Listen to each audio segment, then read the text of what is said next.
இப்போ ஸ்டூடெண்ட்டோட நேம் எங்கேருந்து வராங்க, அவங்க என்னென்ன கிளாஸ் அட்டன் பண்ணுறாங்கன்னு கேட்டுக்கலாங்க. நேம்டா? என் பேர் சித்ராங்கக்கா. நான் பல்லடத்துலேருந்து வரேன். Basic to advance class join 3 பண்ணிருக்கேன். எடுத்துருக்கீங்க. பேசிக் டு அட்வான்ஸ் ஆமாங்கக்கா. டெய்லரிங்ல. ஆமாங்க. ஓகேவா? கிளாஸஸ்லாம் புரியுதுல்ல? நல்லா புரியுதுங்கக்கா. சரிக்கா, ரொம்ப தேங்க்ஸ். உங்க பேருங்க? என் பேர் கௌதமிக்கா. நான் பல்லடத்துல இருந்து வரேன்க்கா. Basic to advance basic to advance class சொல்லி கொடுக்குற எல்லாமே நல்லா புரியுதுல்ல? புரியுதுக்கா. போயிட்டு தானே இருக்கு. ஸ்பீச் செக்லாம் ஓகே தானே? கரெக்டா இருக்கு. உங்க பேருடா? விகாஷ்னி. இது அல்லாலபுரத்துல இருந்து வரேன். பேசிக் டு அட்வான்ஸ் கிளாஸா? ஆமா. சரிப்பா. ஆரி சேர்ந்துருக்கீங்களா நீங்க? Basic to advance class aari class join பண்ணிருக்கேன். உங்க பேருங்கப்பா? அம்மா பிரியா. என்ன கிளாஸ்ங்கப்பா? நாங்க டெய்லரிங் வித் ஆரி ஒர்க்குங்க. பேசிக் டு அட்வான்ஸ் ரெண்டுமே சேர்ந்துருக்கேங்க்கா. சரி, சொல்லி கொடுக்குறது புரியுதா? அதெல்லாம் புரியுதுங்கக்கா, நல்லா புரியுது. இப்போ ஆரி கிளாஸ் ஸ்டூடெண்ட் நேம் எங்க இருந்து வரான்னு கேட்டுக்கலாம். ரஷ்மி கோவில்வழி. பேசிக் டு அட்வான்ஸ் ஆரி. உங்க நேம்ப்பா?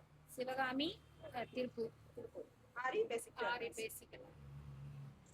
உங்க நேம்டா? காவ்யா. கல்லாங்கட்ல இருந்து வரேன். கல்லாங்காடுல இருந்து வரீங்களா? உங்களுக்கு சிஸ்டர்ஸ் எல்லாமே புரியுதா? புரியுது. நீட்டா எல்லாமே கொடுத்து விடுறாங்களா? சரி, எல்லாமே நல்லா. என் பேர் நந்தினி. நான் பூண்டியிலிருந்து வரேங்க, அவினாசி பக்கம். Aari basic to advance tailoring class tailoring class சேர்த்து கற்றுக்கிட்டு இருக்கேன். டெய்லரிங் ஆரி ரெண்டு. ஆமாங்க. Basic to advance. ஆமாங்க.